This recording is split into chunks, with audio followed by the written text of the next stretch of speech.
हम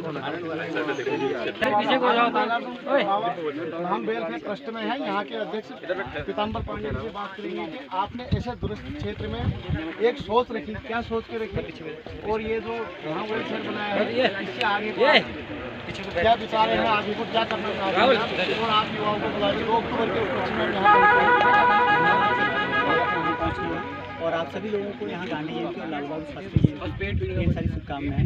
जैसे कि आपने कहा कि नागार्जुन धाम वेलफेयर ट्रस्ट बनाने की सोच कहाँ से रही, इस सोच एक मेरी अकेले की नहीं है। इस सोच के पीछे कुछ और लोग भी हैं, बहुत महत्वपूर्ण लोग हैं। जैसे इस सोच के पीछे हमारे भाई साहब हैं, नवीन पांडे जी हैं, और भाई साहब हैं कृष्टि वल्लभ पांडे जी, मोहन पांडे जी, कैलाश पांडे जी। तो हम लोगों ने काफ़ी सोचा इस बारे में कि इतने दूरस्थ क्षेत्र में हम कुछ ऐसा कर सकें जिससे पूरे क्षेत्र में थोड़ा बहुत पढ़ाई के क्षेत्र में और स्वास्थ्य के क्षेत्र में कुछ काम कर सकें। तो इसलिए ये सोच लेते हुए हमने एक ट्रस्ट की स्थापना की है। आपने यहीं पर क्यों सोचा, और जगह पर क्यों नहीं बिता रहा है कि आपने सिर्फ यहीं पर ये सब दुर्गम और दूरस्थ क्षेत्र में ही? बिल्कुल, दुर्गम और दूरस्थ क्षेत्रों में ही ऐसी क्योंकि आवश्यकता होती है, हमारा मानना है। क्योंकि जहाँ पे सुविधा है वहाँ की सुविधाएं मिल जाती हैं, लेकिन हमारे यहाँ पर आप अगर देख रहे हैं बहुत लंबे समय से यहाँ पर आप पत्रकारिता कर रहे हैं, आपको पता होगा कि यहाँ की स्थितियाँ कितनी पेचीदा हैं, कि शिक्षा, स्वास्थ्य कितनी समस्याएं हैं। उन सब समस्याओं को देखते हुए हमने सोचा कि यहाँ पे ही कुछ ऐसा काम किया जाए ताकि यहाँ के लोगों को कुछ हम आगे तक ले जा सकें, कुछ बच्चों को एक सही राह दिला सकें। और दूसरी बात, ऐसा पहली बार हुआ है कि आपने 2 अक्टूबर के दिन भूतपूर्व सैनिकों को सम्मानित किया है? जी बिल्कुल, हमारे क्षेत्र में पहली बार हुआ है कि 2 अक्टूबर को हमने भूतपूर्व सैनिकों को सम्मानित किया, सैनिक वीरांगनाओं को सम्मानित किया, क्योंकि इसके पीछे एक बहुत बड़ी सोच है।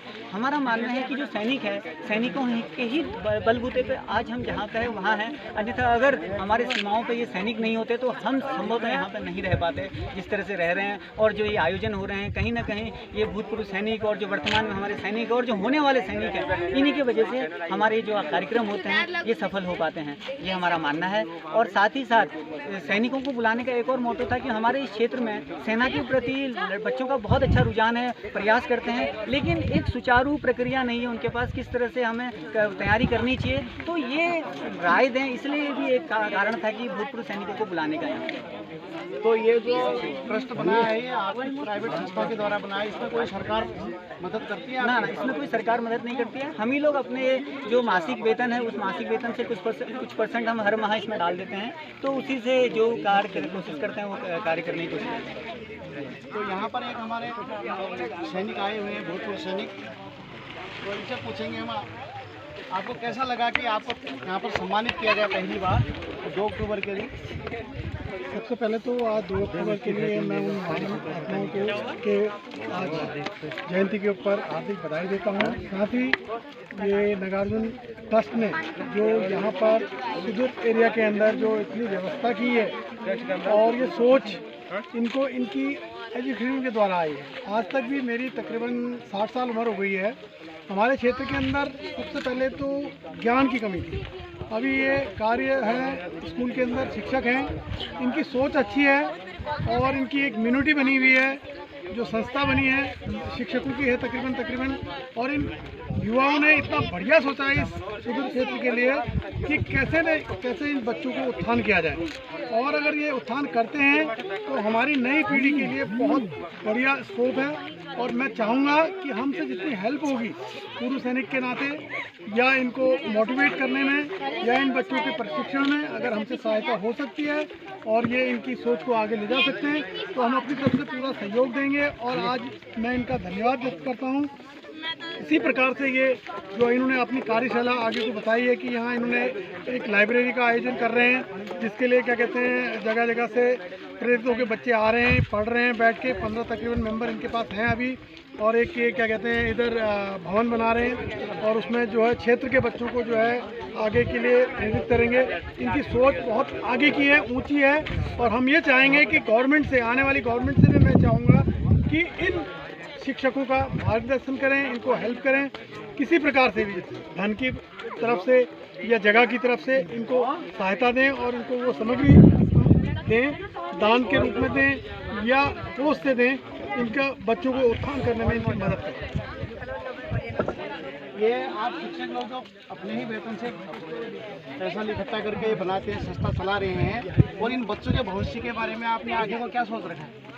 अच्छा, हमारे क्षेत्र में जो स्थिति है अभी, लोगों को आर्थिक रूप से जो पिछड़े हुए लोग हैं वो भी आगे नहीं जा सकते हैं, उनकी तैयारी के लिए दिक्कतें होती है या पढ़ने में हिचकिचाते हैं। तो हम सोच रहे हैं कि आगे को आने वाले समय में इसके लिए हमने 2 विद्यालयों में, इंटर कॉलेज मडलक और हाई स्कूल गुजराटी में 2 साल के लिए ऐसे बच्चों के लिए जो प्रथम स्थान पर आते हैं उनके लिए 2 साल के लिए छात्रवृत्ति की भी घोषणा कर दी है ट्रस्ट की ओर से। और आगे आने वाले समय में एक एजुकेशन में, शिक्षा में एक समिति हम गठित करेंगे जिसमें हमारे क्षेत्र के अच्छे पढ़े लिखे लोग भी हैं। रमेश सिंह रावत जी हैं, एक यहाँ से बिस्ट हैं, क्या नाम है उनका, उनको हम साथ लेकर के एक एजुकेशन समिति बनाने वाले हैं ट्रस्ट की ओर से, जो आगे को किस तरह से हम शिक्षा के क्षेत्र में इस यहाँ दूरस्थ क्षेत्र में हम प्रयास करें, ये भी वो एक निर्णय लेंगे, आगे का मार्गदर्शन करेंगे। और संस्था ट्रस्ट तो इसके लिए कार्यरत है ही।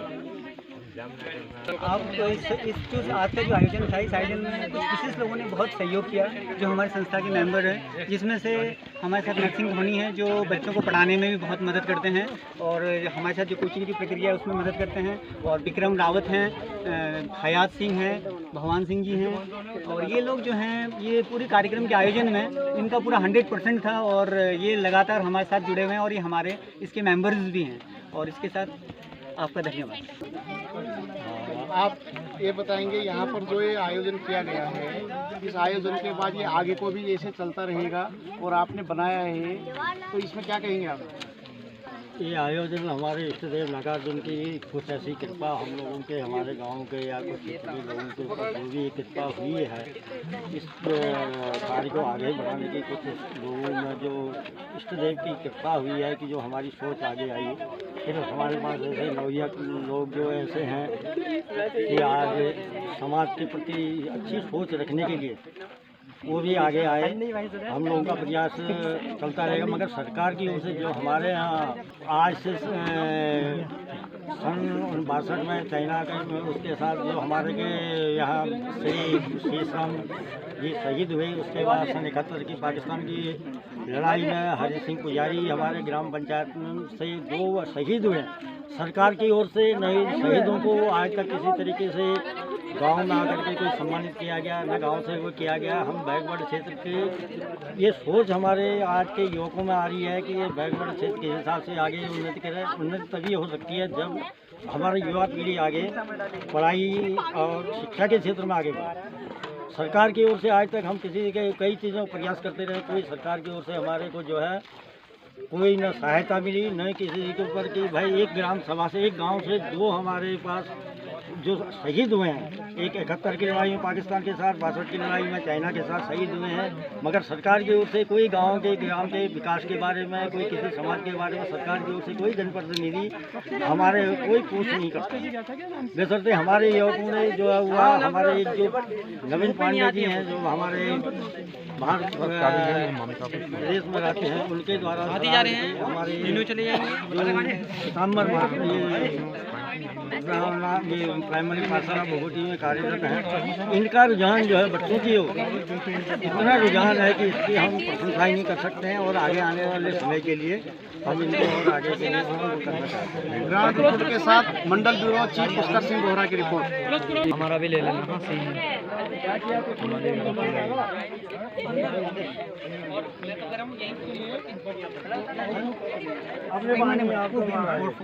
एक मिनट फोटो यहाँ पर खड़े हो खड़े हो। संजू संजू इधर आ, इधर आ एक बार। नहीं संजू पहुँच जाए। सर ऐसे ले लो।